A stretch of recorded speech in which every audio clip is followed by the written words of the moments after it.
Hello guys, എല്ലാവർക്കും നമസ്കാരം. ഞാൻ ശ്രീ വിശാഖ് VV എൻ്റർടൈൻമെൻ്റ് എന്ന നമ്മുടെ യൂട്യൂബ് ചാനലിലേക്ക് ഏവർക്കും സ്വാഗതം. അപ്പോൾ നിങ്ങൾക്ക് കാണാം, ഇന്ന് എൻ്റെ കൂടെ ഉള്ളത് ഏറ്റവും പുതിയ സ്വിഫ്റ്റാണ്. അപ്പോൾ പല സ്ഥലങ്ങളിലായിട്ട് ഒരുപാട് വീഡിയോസും കാര്യങ്ങളൊക്കെ വന്നിട്ടുണ്ട്. സത്യത്തിൽ ഞാനൊരു LXIയോ VXIയോ ചെയ്യണമെന്നാണ് ഞാൻ ആദ്യം കരുതിയത്. പക്ഷേ വാഹനം വരാത്തത് കൊണ്ടാണ് നമ്മൾ ഈ ഒരു ടോപ്പ് എൻഡ് വാഹനവുമായിട്ട് വന്നിട്ടുള്ളത്. നമ്മളൊരു വീഡിയോ എടുക്കുന്നത് കുറച്ച് ഡിലേ ആയിട്ടാണ്, വേറെ ഒന്നും കൊണ്ടല്ല. പ്രൈസിൻ്റെ അപ്ഡേഷനൊക്കെ ഒന്ന് വരുന്നതിന് വേണ്ടിയിട്ട് വെയിറ്റ് ചെയ്തതാണ്. നമ്മൾ ഈ ഒരു വീഡിയോയിൽ നമ്മൾ ഈ ഒരു വാഹനത്തിൻ്റെ ഓൺ റോഡ് പ്രൈസ് പറയുന്നുണ്ട്. അതുപോലെ ഇതിനകത്ത് സംഭവിച്ച മാറ്റങ്ങളെക്കുറിച്ചും ഫീച്ചേഴ്സിനെ കുറിച്ചും ഒക്കെ നമ്മൾ പറയുന്നുണ്ട്. അപ്പോൾ എല്ലാ കൂട്ടുകാർക്കും നമ്മുടെ വീഡിയോയിലോട്ട് സ്വാഗതം.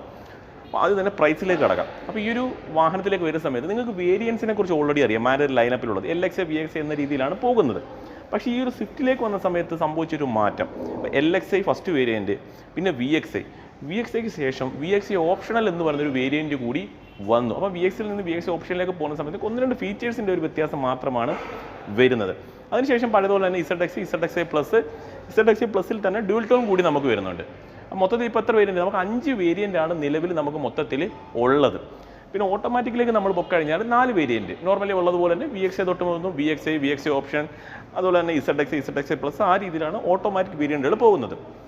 പ്രൈസിലേക്ക് വരുന്ന സമയത്ത് LXI എന്ന വേരിയൻറ്റ്, ഈ ഒരു സ്വിഫ്റ്റിൻ്റെ LXI നിങ്ങൾക്ക് വേണമെന്നുണ്ടെങ്കിൽ 7,73,000 ഓൺ റോഡ് പ്രൈസാണ് ഞാൻ പറഞ്ഞത്. VXIക്ക് 8,67 on road price. VXI option ആണെന്നുണ്ടെങ്കിൽ 8,99 ഓൺ റോഡ് പ്രൈസ്. ZXI ആണെങ്കിൽ 9,84 on road price. ZXI plus ആണെങ്കിൽ 10,66,000 ഓൺ റോഡ് പ്രൈസ്. ഇനി ZXI പ്ലസിൽ തന്നെ ഡുവൽ ടോൺ ഉണ്ട്. അത് വേണമെന്നുണ്ടെങ്കിൽ 10,83 ഓൺ റോഡ് പ്രൈസ്. അപ്പോൾ ഈ ഒരു ഡുവൽ ടോൺ ആണ്, ഈ കിടക്കുന്ന ഡുവൽ ടോൺ ആണ്. ഇത് വേണമെന്നുണ്ടെങ്കിൽ ഒരു 17,000 രൂപ നിങ്ങൾ എക്സ്ട്രാ കൊടുത്തു കഴിഞ്ഞാൽ ഡ്യുവൽ ടോൺ വാഹനം നിങ്ങൾക്ക് സ്വന്തമാക്കാം. പിന്നെ ബേസ് മോഡൽ തൊട്ട് തന്നെ നമുക്ക് 6 എയർ ബാഗ് കാര്യങ്ങളൊക്കെ വരുന്നുണ്ട്. അപ്പോൾ ഇതിൻ്റെ ലുക്ക് കാണുമ്പോൾ നിങ്ങൾക്ക് മനസ്സിലാവും ഒരുപാട് മാറ്റങ്ങളാണ് ഈ ഒരു വാഹനത്തിൽ സംഭവിച്ചത്. ജസ്റ്റ് ഒരു ബമ്പർ മാറ്റി വെക്കുന്ന രീതിയിലല്ല, പുറമേ നിന്നായാലും സൈഡിൽ നിന്നായാലും റിയർ സൈഡിലായാലും അകവശത്തായാലും ഒരുപാട് മാറ്റങ്ങൾ സംഭവിച്ചിട്ടുണ്ട്. ഇനി ഓട്ടോമാറ്റിക്കിൻ്റെ പ്രൈസ് പറയാം. VXI ഓട്ടോമാറ്റിക്കിന് 9,26 on road price. VXI option എന്ന വേരിയൻറ്റിനോ 9,57 ഓൺ റോഡ് പ്രൈസ്. ZXIക്കോ 10,35 ഓൺ റോഡ് പ്രൈസ്. ZXI പ്ലസിനോ 11,24 ഓൺ റോഡ് പ്രൈസ്. ഇതിന് ഡുവൽ ടോൺ വേണമെന്നുണ്ടെങ്കിലോ 11,41, ഒരു 17,000 രൂപയാണ് അവിടെയും നമുക്ക് വ്യത്യാസം വരുന്നത്.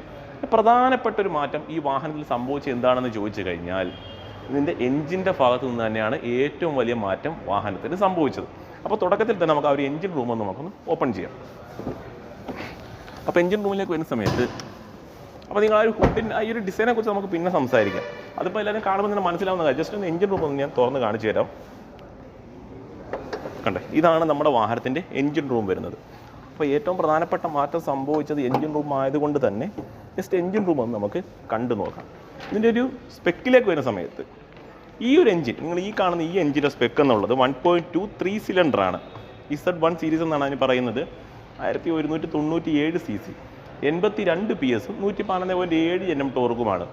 പ്രധാനപ്പെട്ട കാര്യം 25 to 26 മൈലേജ് നമുക്ക് ഈ ഒരു എൻജിന് കമ്പനി പറയുന്നുണ്ട്. അത് തന്നെയാണ് ഏറ്റവും വലിയ ഹൈലൈറ്റായിട്ട് നമുക്ക് പറയേണ്ടത്.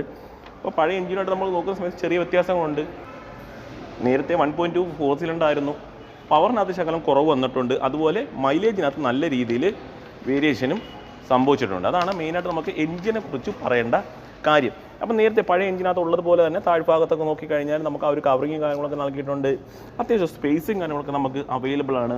25 to 26 മൈലേജ് നമുക്ക് കിട്ടുന്നുണ്ട്. അപ്പം പഴയ എൻജിനുമായിട്ട് എനിക്കൊന്ന് 2-3 കിലോമീറ്ററിൻ്റെ മൈലേജ് വ്യത്യാസം മാത്രം പോച്ചേക്കുന്നത്. അപ്പം മൈലേജിനെ ഇഷ്ടപ്പെടുന്നവർക്ക് അതൊരു നല്ല കാര്യമായിട്ട് എനിക്ക് തോന്നുന്നുണ്ട്. വേറെ കാര്യങ്ങൾ നമുക്ക് എൻജിനെ കുറിച്ച് പറയാനായിട്ടൊന്നുമില്ല. അപ്പോൾ ഇൻസുലേഷൻ കാര്യങ്ങളൊക്കെ നൽകിയിട്ടുണ്ട്, നല്ല രീതിയിൽ തന്നെ അടയ്ക്കാം.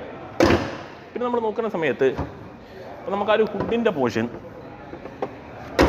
കണ്ടോ, ഹുഡിൻ്റെ പോർഷൻ ഒരുപാട് വലിപ്പത്തിലല്ല അവർ ചെയ്തേക്കുന്നത്. അത്യാവശ്യം ഒതുക്കിയിട്ടുണ്ട്. ആ ഒരു ഹുഡിൻ്റെ ഡിസൈനാണ് ചെറുതായിട്ട് ഒതുക്കിയേക്കുന്നത്. അതെന്തുകൊണ്ടാണ്? ഈ ഒരു ബമ്പറിൻ്റെ ഡിസൈൻ അത്രത്തോളം വലിപ്പം വച്ചു. അതാണ് സംഭവം.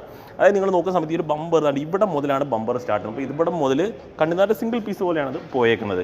അപ്പോൾ അതുകൊണ്ട് തന്നെ ആ ഒരു ഹുഡിൻ്റെ പോർഷനിൽ വലിപ്പം ശകലം കുറഞ്ഞിട്ട് അത് കൊള്ളാം. ആ ഡിസൈൻ വെച്ച് നമ്മൾ നോക്കുന്ന സമയത്ത് നല്ല രസമുണ്ട് അത് കാണുന്നതിന് വേണ്ടിയിട്ട്. ഗ്രില്ലിൻ്റെ ഡിസൈനും കൊള്ളാം. നല്ല പിയാനോ ബ്ലാക്ക് ഫിനിഷിൽ നല്ല ബോൾഡായിട്ട് തോന്നുന്ന രീതിയിലാണ് ആ ഒരു ഗ്രില്ലിൻ്റെ ഡിസൈനൊക്കെ നൽകുന്നത്. ചില വീഡിയോസിനകത്ത് നമ്മൾ അക്സസറീസായിട്ട് ചെയ്തേക്കുന്ന കുറേ കാര്യങ്ങളൊക്കെ കണ്ടു. ഇതിനകത്ത് അക്സസറീസോ കാര്യങ്ങളോ ഒന്നും ചെയ്തിട്ടില്ല. എയർ ഡാമിൻ്റെ ഡിസൈനൊക്കെ നൽകിയിട്ടുള്ളത് കാണാം. ഹെഡ് ലാമ്പിലേക്ക് വരുന്ന സമയത്ത് നമ്മൾ നേരത്തെയുള്ള സ്വിഫ്റ്റിനകത്തൊക്കെ നമ്മൾ ആഫ്റ്റർ മാർക്കറ്റ് ചെയ്യുന്ന ഹെഡ് ലാമ്പ് പോലത്തെ ആ ഒരു ലുക്കൊക്കെ വരുന്നുണ്ട് ഈ ഒരു ഹെഡ് ലാമ്പ് കാണുന്ന സമയത്ത്. പ്രൊജക്ട് ടൈപ്പ് ഹെഡ് ലാമ്പ് യൂണിറ്റാണ് നൽകിയിട്ടുള്ളത്. DRലൊക്കെ നല്ല രീതിയിൽ നല്ല ഒരു എൽ ഷേപ്പിൽ നല്ലൊരു വലിപ്പത്തിൽ തന്നെ നൽകിയിട്ടുണ്ട്. ആ ഒരു ഹെഡ് ലാമ്പ് യൂണിറ്റിന് നല്ല വലിപ്പവും കാര്യങ്ങളൊക്കെ ഉണ്ട്. ഫോഗ് ലാമ്പ് നോക്കുന്ന സമയത്ത് LED ആണ് ഫോഗ് ലാമ്പ് വരുന്നത്. എന്നാൽ ചെറിയ രീതിയിലാണ്, ചെറുതാണ് ഫോഗ് ലാമ്പ് യൂണിറ്റ് നൽകിയിട്ടുള്ളത്. അപ്പം അത് ഡിസൈൻ വെച്ച് നല്ല രസമുണ്ട് കാണുന്നതിന് വേണ്ടിയിട്ട്. അപ്പം പിന്നെ നോക്കുന്ന സമയത്ത് ഈ ഒരു സുസുക്കിയുടെ ലോഗോയും നല്ല രീതിയിൽ തന്നെ നമുക്ക് എടുത്തറിയാനായിട്ട് പറ്റുന്നുണ്ട്, ഒരു അട്രാക്റ്റീവായിട്ട് തോന്നി. അപ്പോൾ വേറെ കാര്യങ്ങൾ നമുക്കൊരു ഫ്രണ്ടിൽ പറയാനായിട്ടൊന്നുമില്ല. ഇപ്പോൾ തുടക്കത്തിൽ പറഞ്ഞതുപോലെ പ്രൈസ് തന്നെയാണ് ഹൈലൈറ്റായിട്ട് പറഞ്ഞൊരു കാര്യം. പിന്നെ ഈ ഒരു ഡിസൈൻ വൈസ് നമ്മൾ ജസ്റ്റ് ഒന്ന് എക്സ്പ്ലെയിൻ ചെയ്തു എന്ന് മാത്രമേ ഉള്ളൂ. ജസ്റ്റ് നമ്മൾ സൈഡിലേക്ക് വരാം. ആ ഒരു സൈഡ് നോക്കാം. സൈഡിലേക്ക് വരുന്ന സമയത്ത് ഇതാണ് നമ്മുടെ വാഹനത്തിൻ്റെ സൈഡ് പ്രൊഫൈൽ. അപ്പോൾ നമ്മൾ ആ ഒരു പഴയ വാഹനമായിട്ട് നോക്കുന്ന സമയത്ത് സൈഡ് പ്രൊഫൈലിൽ നല്ല രീതിയിൽ മാറ്റങ്ങൾ സംഭവിച്ചിട്ടുണ്ട്. ആ ഒരു ലൈൻസൊക്കെ പോയേക്കുന്നുണ്ട്, നല്ല രസമുണ്ട് കാണാനായിട്ട്. നല്ല ബോൾഡായിട്ടുള്ള രീതിയിലാണ് ആ ലൈൻസൊക്കെ പോയേക്കുന്നത്. അലോയുടെ ഡിസൈൻ കൊള്ളാം, നല്ല രസമുണ്ട് കാണാനായിട്ട്. ടയർ പ്രൊഫൈലിലേക്ക് വരുന്ന സമയത്ത് ഇത് 15 ഇഞ്ചാണ് വരുന്നത്. 185/65 R15 ആണ് ഈ ഒരു ടയർ പ്രൊഫൈൽ. ഡുവൽ ടോൺ രീതിയിലാണ് ആ ഒരു അലോയുടെ ഡിസൈൻ നമുക്ക് നൽകിയിട്ടുള്ളത്. ഡുവൽ ടോൺ വാഹനമായതുകൊണ്ട് തന്നെ മിററൊക്കെ വരുന്ന സമയത്ത് ആ ഒരു പിയാനോ ബ്ലാക്ക് ഫിനിഷ് നൽകിയിട്ടുള്ളത് കാണാം. 360 ഡിഗ്രി ക്യാമറ കാര്യങ്ങൾ നമുക്ക് ഈ ഒരു വാഹനത്തിൽ വരികയില്ല. അതുപോലെ തന്നെ സൺറൂഫ് കാര്യങ്ങളൊന്നും നിങ്ങൾക്ക് കിട്ടുകയില്ല. ഞാനത് എടുത്ത് പറഞ്ഞേക്കാം. അത് ഇവിടെ ജസ്റ്റ് തണ്ടേ സ്പെക്കൊക്കെ വെച്ചിട്ടുണ്ട് കേട്ടോ. ആളും ZC എൻജിൻ, 6 എയർ ബാഗിൻ്റെത്, അതുപോലെ തന്നെ സ്മാർട്ട് പ്രോ, അങ്ങനെയുള്ള കുറേ വയർലെസ് ചാർജർ വന്നു. അല്ല കുറേ കാര്യങ്ങൾ അവിടെ തന്നെ ജസ്റ്റ് വെച്ചിട്ടുണ്ട് എന്തോന്ന് അറിയുന്നതിന് വേണ്ടിയിട്ട്. അല്ല കീലെസ് എൻട്രിയൊക്കെ വരുന്നത് അതൊന്നും എടുത്ത് പറയേണ്ട കാര്യമില്ല. ഒരുവിധപ്പെട്ട എല്ലാ വാഹനങ്ങളും കീലെസ് എൻട്രിയൊക്കെ വരുന്നത് തന്നെയാണ്. ജസ്റ്റ് നമ്മൾ റിയർ സൈഡിലേക്ക് പോകാം. അപ്പോൾ ഇവിടെയൊക്കെ നോക്കുന്ന സമയത്ത് ആ ഒരു കട്ടിങ്സും കാര്യങ്ങളൊക്കെ കൊള്ളാം, നല്ല രീതിയിൽ തന്നെ ചെയ്തിട്ടുണ്ട്. ടെയിൽ ലാമ്പ് യൂണിറ്റൊക്കെ മൊത്തത്തിൽ മാറി, പുറത്തെ ഡിസൈനൊക്കെ മൊത്തത്തിൽ മാറി. ടെയിൽ ലാമ്പ് കൊള്ളാം, LED രീതിയിലാണ് ചെയ്തേക്കുന്നത്. റിയർ വൈപ്പർ, ഡിഫോഗർ അങ്ങനെയുള്ള കാര്യങ്ങളെല്ലാം വരുന്നുണ്ട്. ജസ്റ്റ് ബൂട്ട് സ്പേസ് നോക്കുന്ന സമയത്ത് 265 ലിറ്റർ ബൂട്ട് സ്പേസ് നമുക്ക് അവൈലബിൾ ആണ് ഈ ഒരു വാഹനത്തിൽ. പാർസൽ ട്രേ ഉണ്ട്, 60/40 സ്പ്ലിറ്റിംഗ് ഉണ്ട്. ചിലപ്പോൾ ഒരു സംശയം വരും സ്പെയർ ടയർ ഉണ്ടോ എന്നുള്ളത്. സ്പെയർ ടയറൊക്കെ ഓൾറെഡി നമുക്ക് അവൈലബിൾ ആണ്. അതിനകത്ത് നമുക്ക് അലോയ് കാര്യങ്ങളൊന്നും കിട്ടുകയൊന്നുമില്ല. റിയർ വൈപ്പറിൻ്റെ കാര്യം ഓൾറെഡി എടുത്ത് പറഞ്ഞു. നമുക്ക് ജസ്റ്റ് ഇവിടുന്ന് കറങ്ങി അകത്തേക്ക് വരാം. അടുത്തൊരു കാര്യം കാണിച്ചിരിക്കേണ്ടത് കീ ആണ്. നിങ്ങൾ ചിന്തിക്കുക കീക്കകത്ത് എന്തെങ്കിലും മാറ്റം സംഭവിച്ചൊന്നുമില്ല. അത് പണ്ട് നേരത്തെ വന്ന ആ ഒരു സെയിം കീ തന്നെയാണ് ഇതിനും വരുന്നത്. പുഷ്പട സ്റ്റാർട്ട് വരുന്ന വാഹനത്തിന് വരുന്ന ആ ഒരു കീ തന്നെ. ഡോർ പാഡിലും പ്രത്യേകിച്ച് കാര്യങ്ങൾ നമുക്ക് എടുത്ത് വരേണ്ടതൊന്നുമില്ല. പവർ വിൻഡോയുടെ സ്വിച്ചസും അങ്ങനെയുള്ള കാര്യങ്ങൾ ഡിസൈനിലൊന്നും വലിയ മാറ്റമുള്ളതായിട്ട് എനിക്ക് അവിടെ തോന്നുന്നില്ല.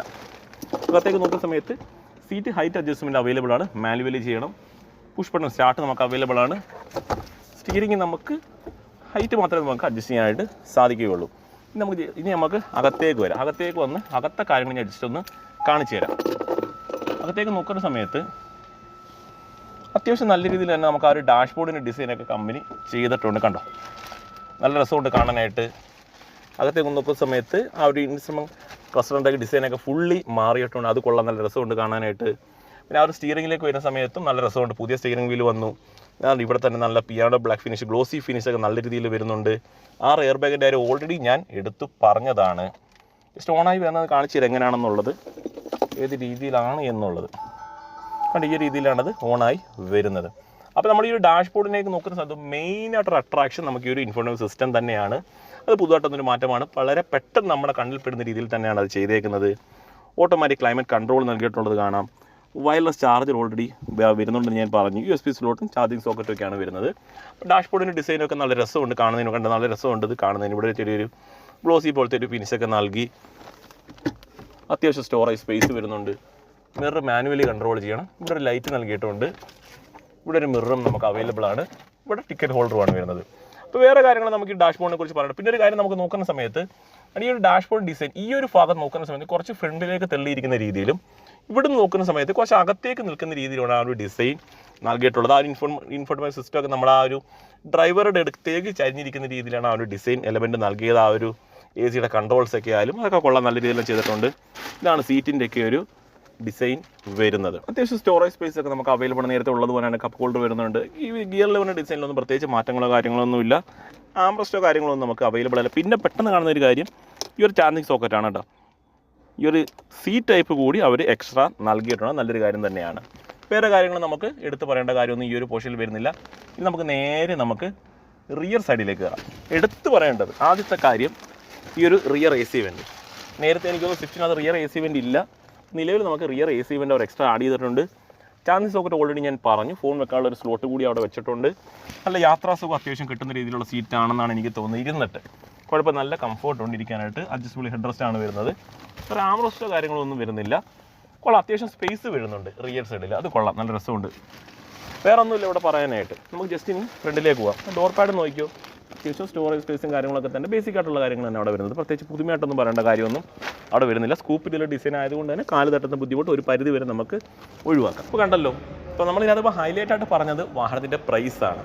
അപ്പോൾ ഈ ഒരു ഡിസൈൻ വൈസ് നമുക്ക് ജസ്റ്റ് കാണിച്ച് പോയാൽ മതി. ഫീച്ചേഴ്സൊക്കെ എന്താ നേരത്തെ ഉള്ളതുപോലൊക്കെ തന്നെ. എക്സ്ട്രാ ആഡാണോ ആയത് വന്നിട്ട് എന്താണ്, വയർലെസ് ചാർജർ വന്നു, 6 എയർ ബാഗ് വന്നു, ആ ഒരു എഞ്ചിൻ്റെ സ്പെക്കിന് അത് മാറ്റം സംഭവിച്ചു. പിന്നെ ബാക്കിയെല്ലാം ഡിസൈനാണ്, അല്ലാതെ നമുക്ക് പ്രത്യേകിച്ച് പറയേണ്ട കാര്യമൊന്നുമില്ല. പക്ഷേ കുറച്ചൊരു സ്പോർട്ടി ആയിട്ടുണ്ട്, പഴയതിനെക്കാട്ടി കുറച്ചൊരു സ്പോർട്ടി ആയി.